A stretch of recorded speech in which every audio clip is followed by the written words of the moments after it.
Hello, I'm Ricky.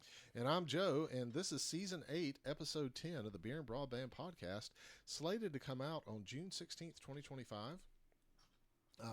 This weekend, I'll be somewhere around Self on the 15th, and then later this week is Juneteenth, for those that know what that holiday is. Here in the U.S. and North Carolina, we generally celebrate it, and so it's another holiday weekend, got a couple back-to-back. But today, we're going to be talking about a lot of different things like Risc-V and stuff like that. But first, we got this watermelon Kolsch from Ommegang. Ommegang, I guess is what they're called. Brewery. It's an oak-aged watermelon Kolsch, 6% ABV. And it says on the, it's part of their OMG series, soak up the sunshine in our oak-aged watermelon Kolsch. This refreshing beer combines the crisp profile of classic Kolsch with a juicy infusion of fresh watermelon and a touch of real lime. Aged in golden agave barrel chips, it captures a subtle, smooth depth reminiscent of watermelon margarita. Pouring with a beautiful red hue, this crisp, frothy beer embodies the festive spirit of warm celebrations and outdoor gatherings. Best enjoyed with friends, sunshine, and adventure, no seeds included. Yeah, this is another really good one. Where I think I said in the one last episode, it's like that's kind of a on your porch in the evening. I'm not sure I'd drink it on a beach. This is very much going to the pool, going to the coast somewhere, sort of sipping drink. I really like the watermelon in it because you can tell it is real watermelon. It's not artificial watermelon flavor. It's got that vegetal matter of the flesh of the watermelon that you don't get in watermelon flavored things. And one of the things I love most about getting an agua fresca or something like that is you can taste almost the fiber of the watermelon, if that makes sense. Yeah, absolutely. Well, I'm kind of exploring this one right now. Mm-hmm. The smell of it is really beautiful. Yeah. The imagery they give, it's a watermelon beer, essentially. Kolsch is the perfect beer style to pair with this, I think, especially with the agave chip. Aging, and it does have a hint of lime. I'm not sure it's as complex as the last one that we had. I don't think it is. Kind of a journey you would go on as you let it set on your tongue. Yeah, the flavor profile doesn't change a lot through the different stages of tasting, and it doesn't really stick around. It's very refreshing. It's very light. It doesn't leave much of a mouthfeel. But I do like that in these very forward flavors, it would have been easy to do a watermelon syrup. And because of that ratio of sugar to actual watermelon, it wouldn't have had that more fibrous, fleshy taste to it. But I really do like that this does feel like you just made watermelon juice. Yeah. And added it to something. Because I'll do that over the summer. I'll take a bunch of watermelon, chop it up, blend it all up, and get the fiber out of it. And you do get a very refreshing juice that does still have all that flavor of the flesh of the watermelon.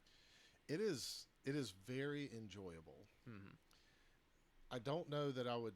So again, this goes back to my problem with the reason that I generally choose dark beers, even in summer. I generally even though I'll drink a beer and I'll drink it fairly fast or whatever, I'm generally drinking it to kind of experience the beer. Yeah. I want to experience the flavors. I want to go down those sense memories and stuff like that.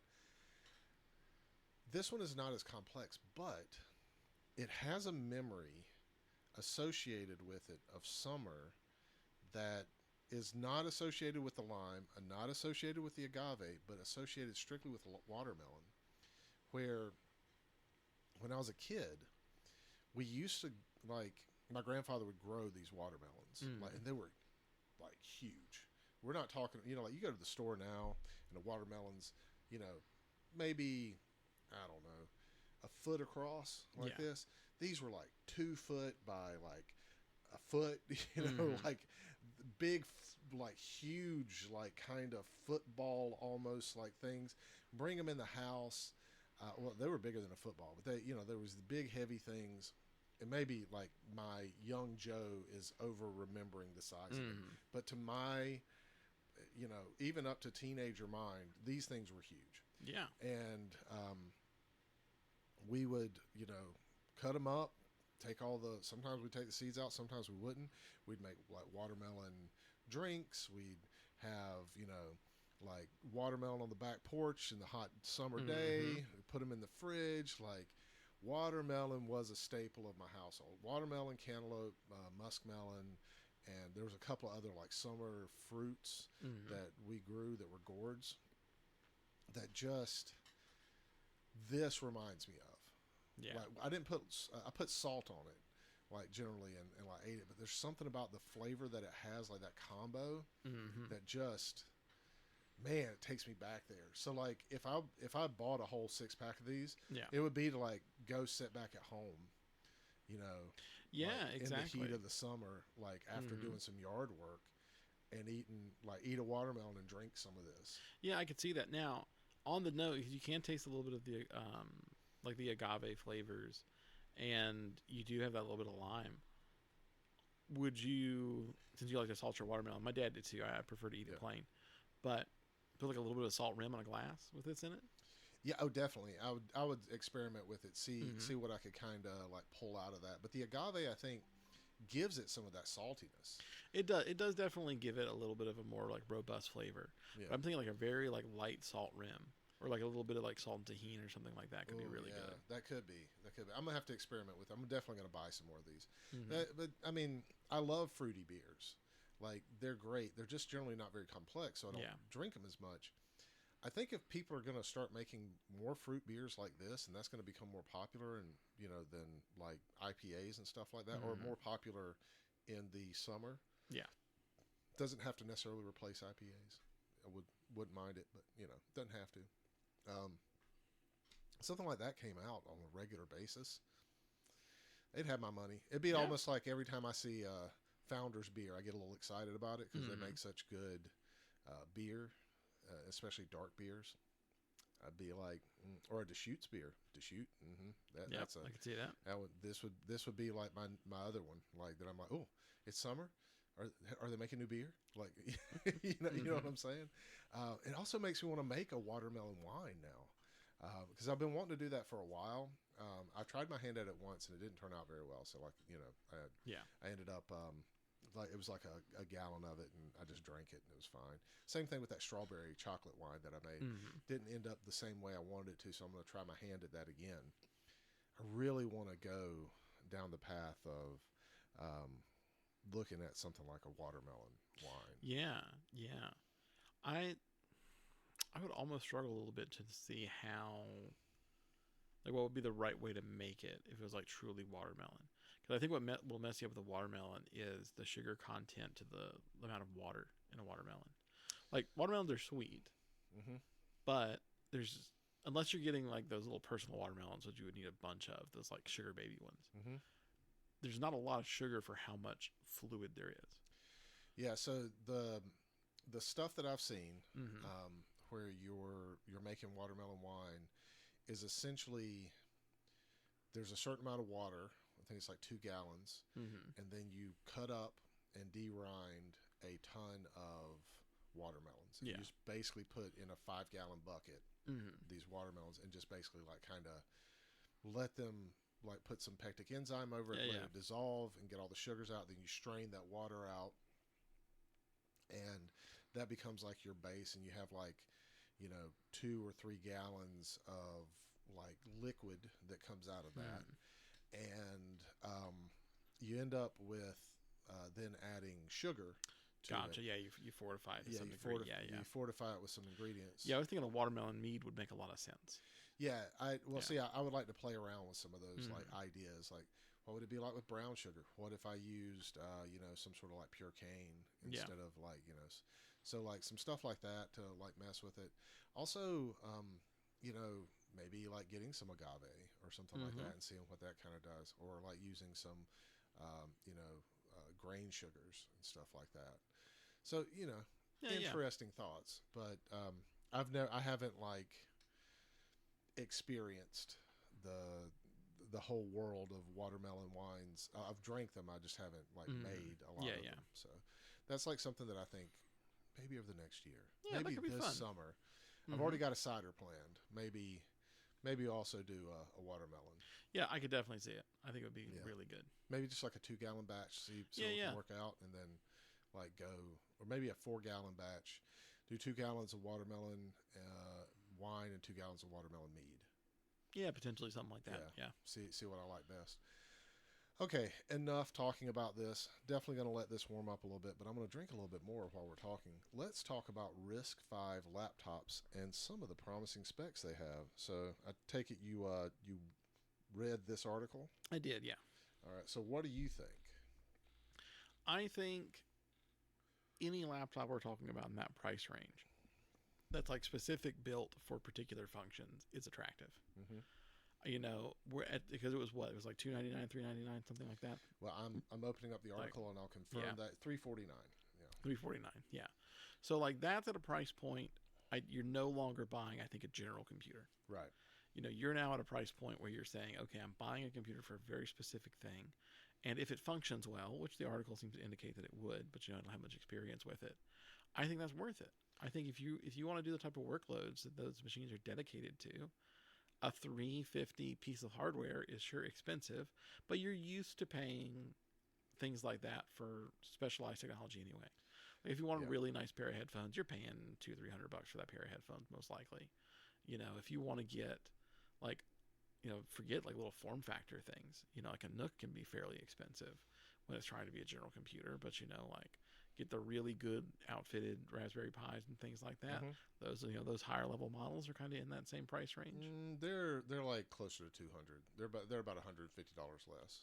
Yeah, I've seen some people who make custom ones that are now sitting in those. Well, no, yeah, okay. You're talking about the ones with the extra hats and stuff like that. Yeah. Okay, you're still buying a specialized piece of gear to perform tasks as opposed to a more general, hey, I'll just do something with it.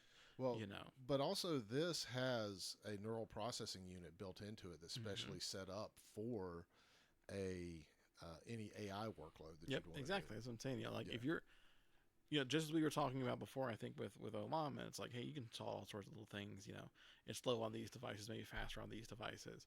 If that's something you really want to get into, you want to start doing some AI stuff, then this is not a terrible price tag to walk into. No. Compared to what someone might be tempted to do is let me go to Best Buy and just buy a general laptop and dedicate it to that, as opposed to getting hardware specifically for it. Yes, absolutely. And I think one of the beautiful things about this is this could possibly be something that you would get in a little mini PC or something like that. Mm-hmm. So you wouldn't necessarily have to have it as a laptop. Yeah. And if you wanted to have it running a server or running something like that over in the corner, you could. There's Risc-V is one of those things that Linux has always pretty much supported. Yeah. So if you're going to run some sort of open software and open firmware on it, there you go. You've got yourself a little Linux mini PC. You could do, even for the price of $350, if they don't make one, I'd be willing to 3D print a shell. Take this thing apart, take the motherboard out of it, and put it into it. This is that sort of thing. Or just turn the screen off and just plug it up over in the corner and take the battery out. It doesn't have to be that fancy. It could just be a thing that runs a service in your home. And laptops are generally, Risc-V also sips power. So we're talking about something that may not perform as well as a MacBook, but is way more open. And, you've got, maybe an M1 level of performance with something like this. I'm not really sure. I'd have to compare the two, but that's just my, intuition off the top of my head. It might perform better. But that's still a pretty powerful computer that can do a lot.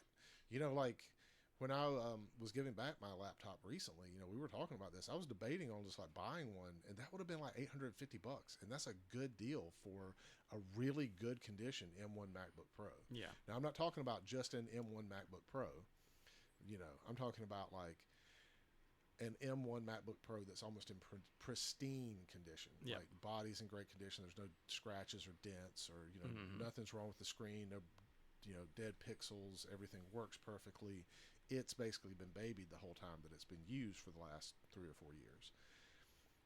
You know, versus like I looked on like a bunch of different places like back market and stuff like that, and like most of those things are beat up. They have like big dents in them, scratches all over them, and stuff like that.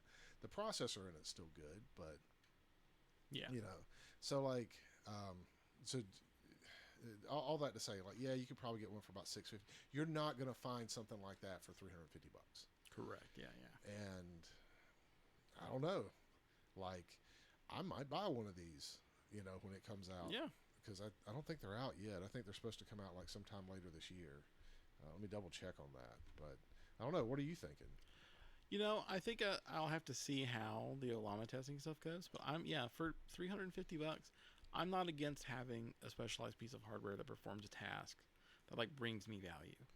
Because I always look at like hardware investments on a like how much use am I getting out of it over the course of its lifetime. And at $350, especially when we're now doing like open source models, so like you're not paying, you know, tokens to use the AI and stuff like that. Like, what do I need it to do? Answer 1,000 questions for me for that to be worth it? Yeah. You know, like, and that you're going to do that probably within your first year if you're using it to any real extent. Mm-hmm. You know, I know I have. Yeah, exactly. Like, I don't have a subscription to any of these things, and I've saved a ton of money by like running it in my own house. So yeah. I mean, even outside of that, just the value it brings to you, right? Like if it's, especially if you're using it for more like a personal assistant, like it saves you.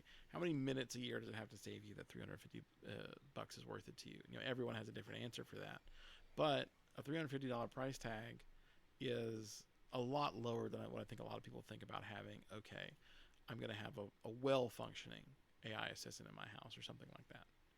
You know. Yeah. I don't know. Like, I think it's just worth it just to have it. Like, I mean, even if you're like not, well, let me back up a little bit. I had a thought. That's why I paused for a moment there. As a computer enthusiast and a person who likes these sorts of things, you can see I have like an old Mac sitting over here. I have a bunch of computing stuff around here. I have a server right behind you that's like an old Dell. Those are all like useful for things. And one of the greatest regrets that I ever have in my life is that I had this Windows XP machine and a Windows ME machine. I got rid of both those. I didn't keep them because I didn't really see the value of them. But now I'm like, man, that Windows ME machine would have been a great like retro Windows 95, Windows 98. I might have had to like recap some stuff and like replace a couple of components, but that'd have been great to like have around, and I could just have it like over in the corner. I mean, yeah, sure, I can emulate all that stuff, but that was my thing. I built that. And then looking at my Windows XP machine that I had, that I was later a Windows. No, it was always Windows XP. I don't think I ever upgraded it to be able to run anything other than that. But that machine from that era of gaming would have been great to have around. And like for like that era of software, if I wanted to go back and run like older versions of Adobe or something like that, just to like play around with it, I have all that stuff for experimentation. It wouldn't run anything like as a service in my home. Yeah. But it would be fun to break out every now and then, like I do with the Mac, and explore, some stuff. So, like, having these things around from, like, those eras is important. And, like, now, not that I'm trying to hoard all of my electronics. I'm being very picky about what I keep. But now that I'm getting to a point to where I'm like, all right, I've got this thing. I've got that thing. I'm ready to like kind of get into the flow of whatever it is that I want to do with my computing needs and my other things that I want to revisit from my childhood, or maybe I like never did this, and it's fairly easy for me to get now. I mean, that's why I have my PlayStation 2 sitting over there. I want to take it apart and put a HDMI mod into it, or get a retro Ting so that I can upscale the video signal that comes out. And I don't know which one I'm going to do. Either way, I want to revisit those experiences sometimes, and that's like kind of nice. It's not important. I don't need to do it. It just kind of is a nice thing, and I have the ability to do it right now. Yeah. So Anyways, having something like this, where from this like age and time, seems like something that in 5-10 years when it's kind of obsolete, I can like be like, yeah, but I have this, and I can go back and I can have some of those same experiences and fun, and like I've still got the old software for it, like downloaded and stuff like that. Don't know. It just seems like one of those moments, right? Yeah, maybe. I think it depends on how much you think you're actually going to utilize it, right? So like I was talking a lot of like how much are you going to use it in the moment, and you're thinking more how much am I going to use it in the future. But it still comes down to utilization. It does. Or like what sort of nostalgia is it going to give me for, the AI model that I ran on it or something like that. Like, Well, yeah, but I think that's more of an argument for not getting rid of it after you have it. Right. Because you're going to have no nostalgia if you don't buy it to begin with. Exactly. But that's kind of what I'm thinking right now though. Like there are some things that I've gotten that I'm like, man, I just really loved using that thing. And this seems like one of those items. Yeah, it definitely could be. If you're an enthusiast, you think this is something you want to try or something you want to try because you already run other AI workflows somewhere else. Yeah, I definitely see, especially at this price point, it doesn't seem to me like there's much of a reason not to get it if you're ready to take that step of like you're going to take care of something. Yeah. The only place I see like paying for uses on an AI is really beneficial is if you're not going to use it very often. If you truly don't think that it's worth learning how to take care of them and how to set up with them because you're going to use it like, a handful of times a year. Yeah. But if you're anything more than that, especially if you're one of these people who's trying to figure out how to like integrate AI into your daily workflow and stuff like that, then it pays, I think, to have some dedicated equipment for it and to go ahead and set up your own stuff and play around with it. Because again, I think we've talked a couple times about how like it seems like true computer literacy is kind of going away. Yeah. That like people who really know how computers work, even just at what would have been a more casual level 15 years ago, that's now more specialized information. AI is going to get there too. Yep. If you wait 5 or 6 years to get into AI, the setups are going to be so simple. They're already way simpler than they used to be. That, you will find yourself on that cusp of, I know how to use an AI. I don't know how to operate an AI. Right. So like, especially if you're someone in the IT industry, it pays to be playing with these tools to at least the degree of like, okay, I know how they work. If something broke, I would know conceptually what was wrong with it. Because, if you let's say you use one for work, if it breaks on that server, you're likely not the person who has to go fix it. Right. But you can interact with it better if you know how it operates. That's true. Or if there's some sort of linkage between, like, say, something's wrong with the graphics cards integration or something like that. Like, it might not be broken, but it's just not doing what it's supposed to or not being efficient. Yeah. You would know that that's happening, where someone that's just kind of be like, oh, well, I guess Kermie AI is taking a few minutes to like contact me, so I'll just go like do something else, and then I'll come back. Just like weird glitches must be like spinning away on something else. Yeah. Yeah. So let's talk about Windows 10. Speaking of like things that people should have known about and like are starting to go away. So I have like a couple of Windows 10. I think I only have one Windows 10 machine left in my home. And it's my oldest desktop, and it doesn't meet the requirements for Windows 11. Sigh. But does it truly not meet them? It truly doesn't meet them. Okay. It's that the processor on it is too old. Gotcha. It's got the RAM and everything like that, but it's like 2013 model. Gotcha. Yeah. Computer. It was the one that I had the GTX 970 in originally, and it has a 4790K Core i7, which was like the top of the line processor. It's a slow processor by now standards, but it used to boost up to 4 gigahertz and had 8 cores and all that stuff, and or it had 4 cores and 8 threads, or has. It's not had. And I've got another one sitting up here. Ubuntu will run it just fine though. So I'm thinking about taking all my data off of it, transferring the programs that I use on this computer over to one of my gaming PCs, and then just installing Ubuntu on it, or Steam OS. Oh, okay. Yeah. Yeah, because that's got a 2070 in it now. And you could also turn that into just like a Steam and emulation machine, like play your less demanding games on it. Yeah, I mean, it'll still play not at not super high settings, but the monitor I have on that's it's a high refresh rate, but it's only 1080p. But it'll play any games that I really wanted to. Okay.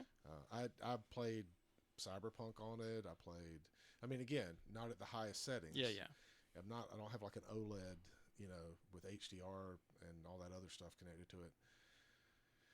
But it does what I want it to, and the 2070 works just fine. So until it like goes end of life, I could just use this as like a Steam machine essentially. Yeah, 100%.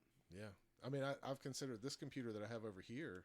That's at the like people can see me pointing. I'm pointing for you, but I have my office is set up. This is where we record our podcast. My office is set up in like this kind of rectangular shape. I have a bookshelf that divides it down the middle, and behind the bookshelf, towards the back of the office behind us, that is all work stuff for the most part. Everything in front of the bookshelf is like my play area, except for a couple of things that are in my rack and some other like stuff that have to kind of go around here. And also my gaming computer's behind the bookshelf, not in front of it. Yeah. But I have a computer that's sitting at the TV set that's in this front area where we're recording. And I have a nice recliner that's sitting there that I got like off Facebook Marketplace or something for like $50. Probably one of the best $50 purchases I've ever made. It's got all my like junk on it, like my PlayStation and stuff like that. I also have a computer hooked up to it. That one's running Windows 11, but I've thought about it. Like it's got a 2060 in it.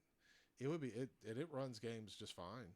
Like I'm if anything doesn't run very well, I can also stream it from my gaming computer that's just over there. Yeah. The one that actually has like the 3080 Ti in it.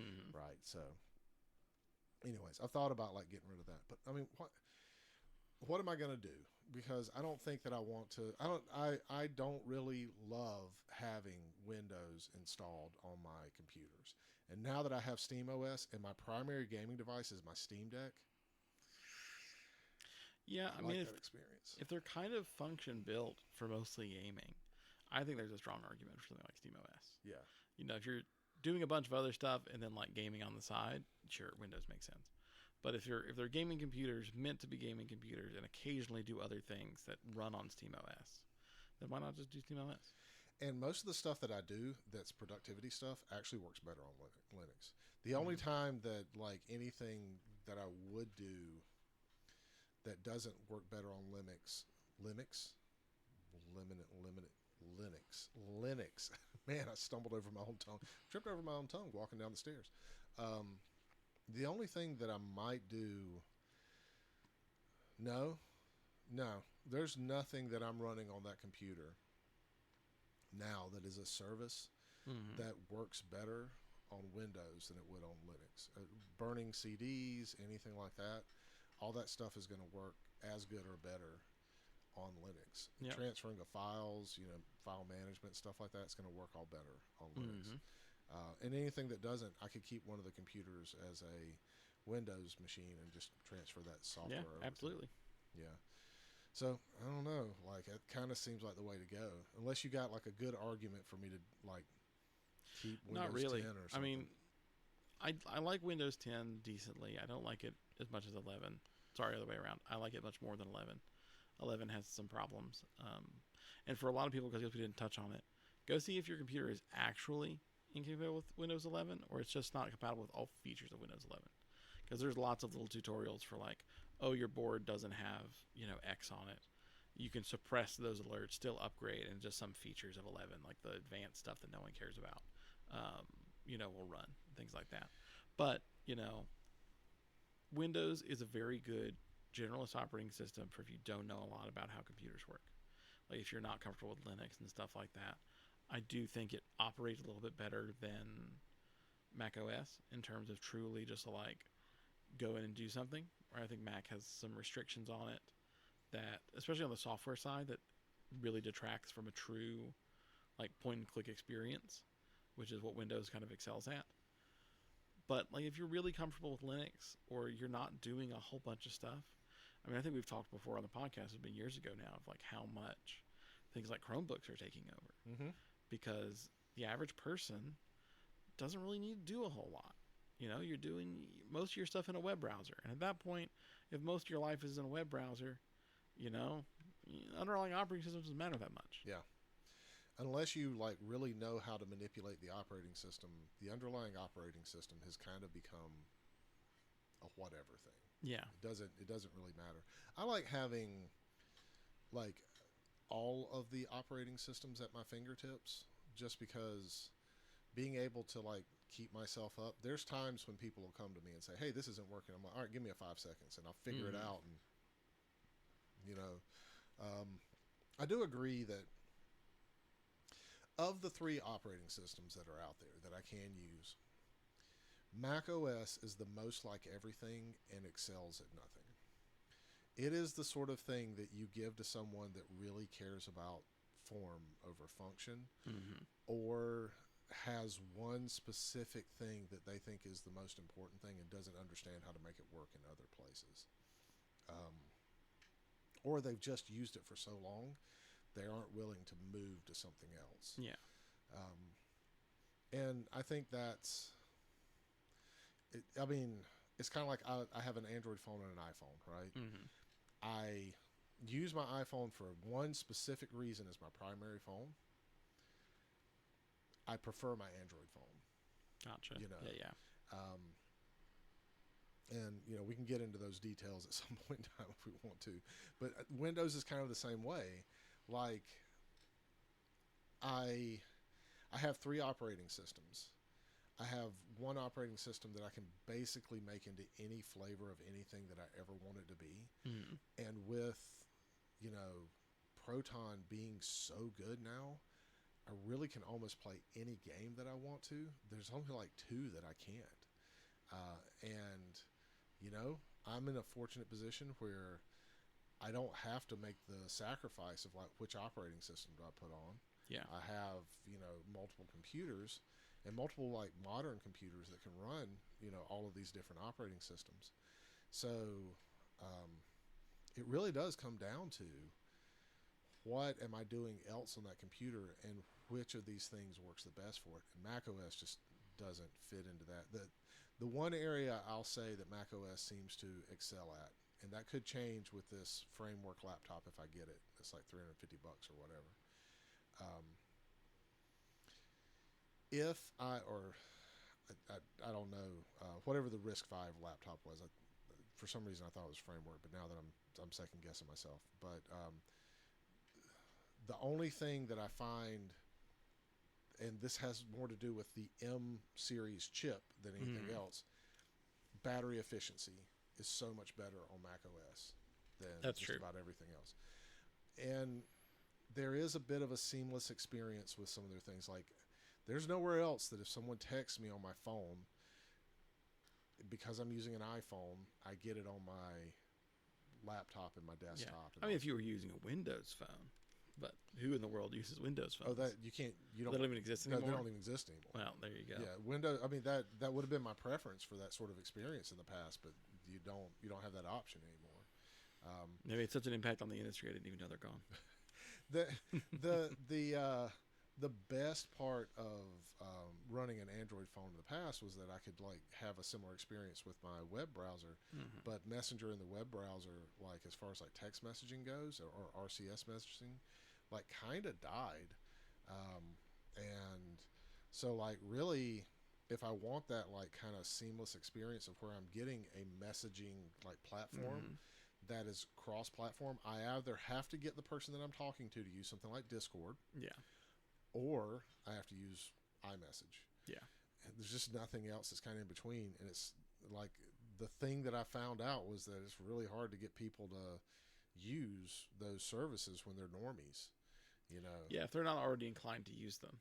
Right. 100%. Yeah. Anyways, so what does that mean? I don't know what I'm going to do, but that's going to be a fun journey, right? Yeah. Like, I haven't made my decision yet. So the end of an era is happening. The end of 10 has come. long live the king, I guess, or whatever. So let's talk about like what our plans are for the break and like what we're doing. I know, like I realized that I shuffled up. I planned on talking about the AI thing that I talked about last episode in this episode. Oh, that's okay. And I flopped it around, so I like pulled it out. As we discussed last episode, I don't craft the episodes. I didn't even know until you said something. I read a bunch of articles this morning, thought about them for a little while, and now I'm here. So yes, today is our last episode before break, which is what we talked about a little bit earlier. And I'm sure that we have some plans. You and I are going to Cisco Live. Yep. And then after we do that, I'm going to Self. I guess you've decided not to go. No, I just don't think I can go this year. Some of our other friends have decided not to. I might change my mind. I don't know. I'll talk to my wife about it, but I really want to go. I didn't get to go last year. Yeah, it was last year I didn't get to go. The year before last, we went right after the conference, and that was fun, but like we didn't, like, you got a little sick and weren't able to like kind of do some of the stuff that we did. And I kind of like, I just miss the nerdy Linuxy fun of Self every time I don't go. Like, it's like a staple.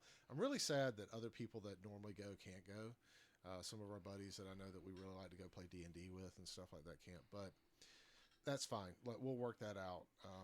Also the Shaky Knees Festival, like, one of our buddies was like, "Hey, are we going to Shaky Knees this year?" And I'm like, "Oh man, look, I want to go. Some of my favorite bands are going to be there, and I want to go all 3 days."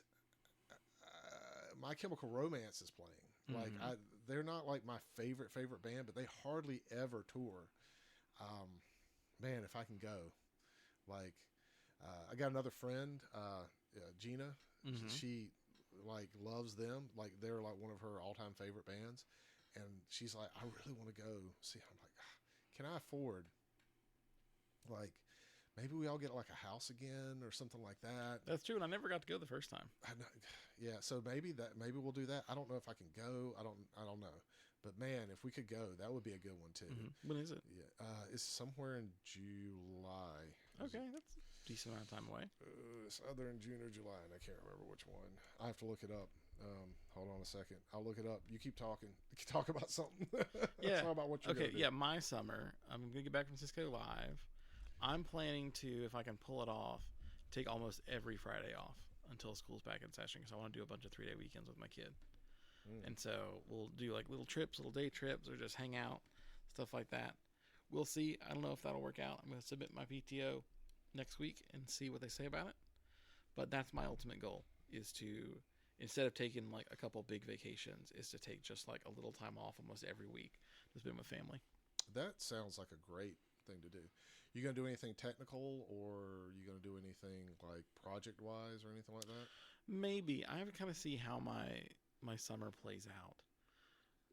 I'll probably know by like mid-June, which would obviously not be in time for this recording, but I'm going to try and do a couple projects. Well, if, technically, everything lines up. This does come out mid-June. Well, yeah, but like I won't know the answer until probably about the time this episode comes out versus now when we're recording it. This is true. Maybe I'll do a 5-minute update. It's like, "Hey, everybody. Turns out my summer's not as busy as I thought. I'm going to do this." Yeah, that would be great. So, Shaky Knees, September 19th through 21st. Oh, September. Yeah, so we've got a little bit of time. Plenty of time. Friday, Deftones, Lenny Kravitz, Sublime, The Pixies, Spoon.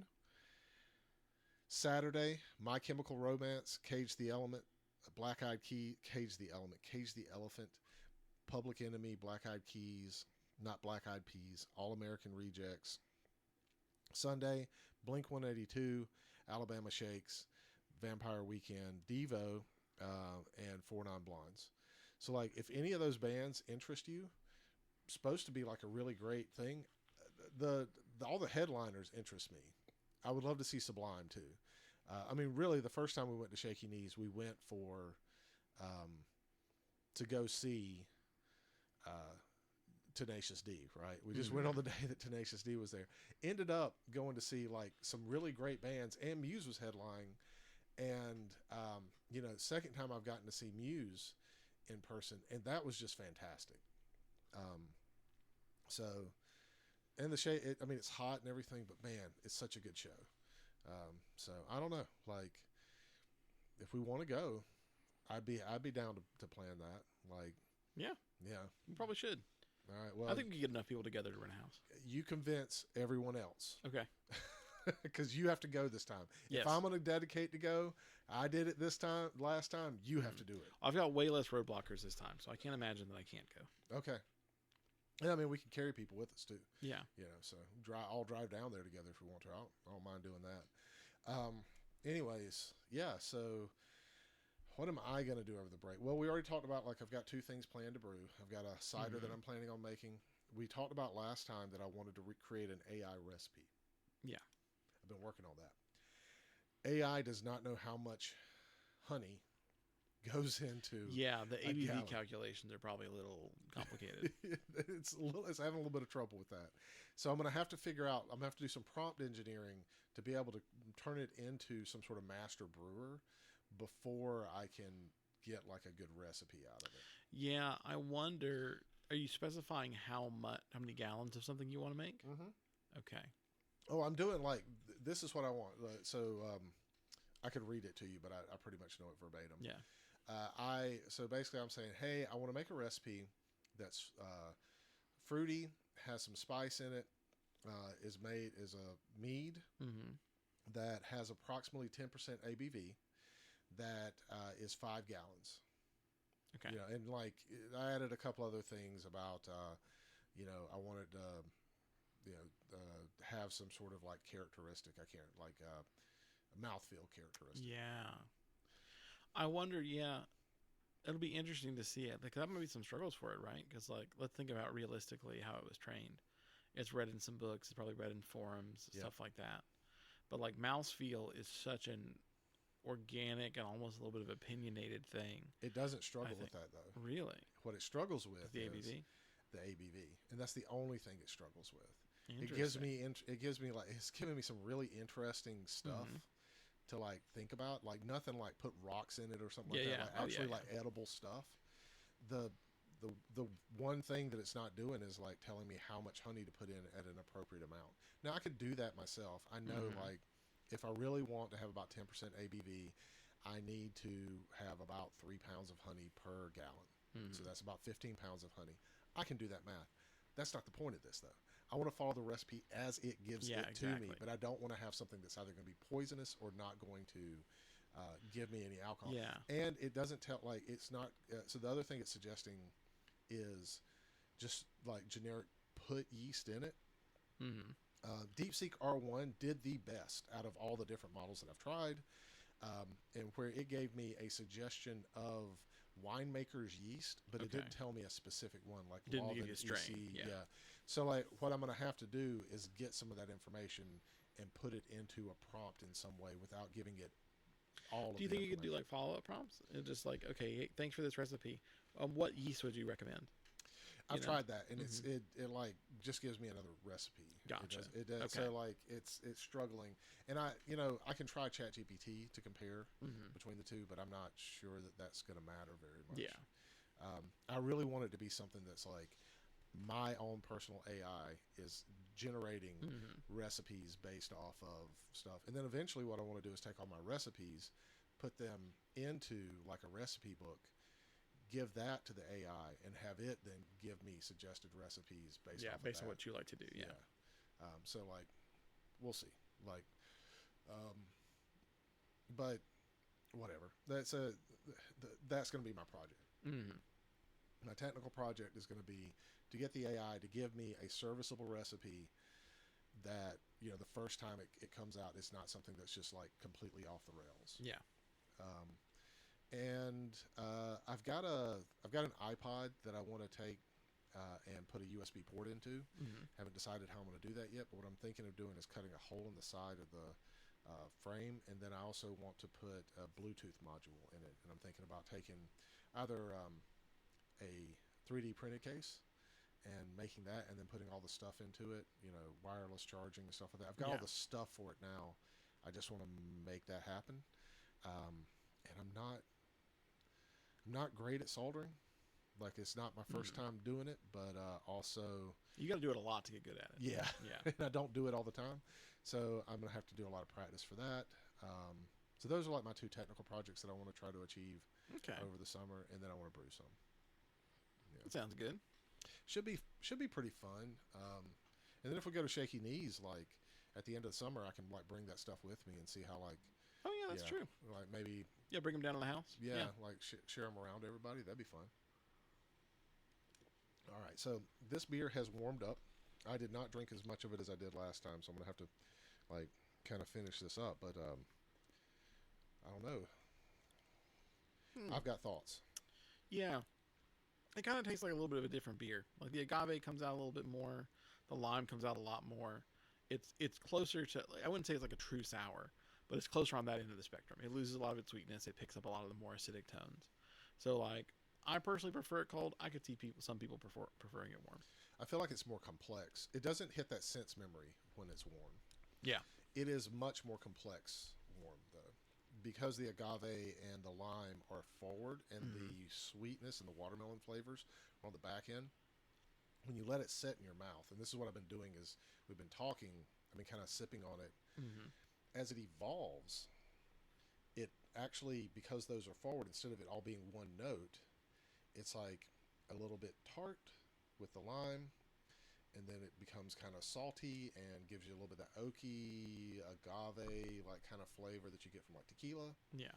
And then it kind of comes back to like another like lime flavor on the sides of the tongue while there's a sweetness down the middle.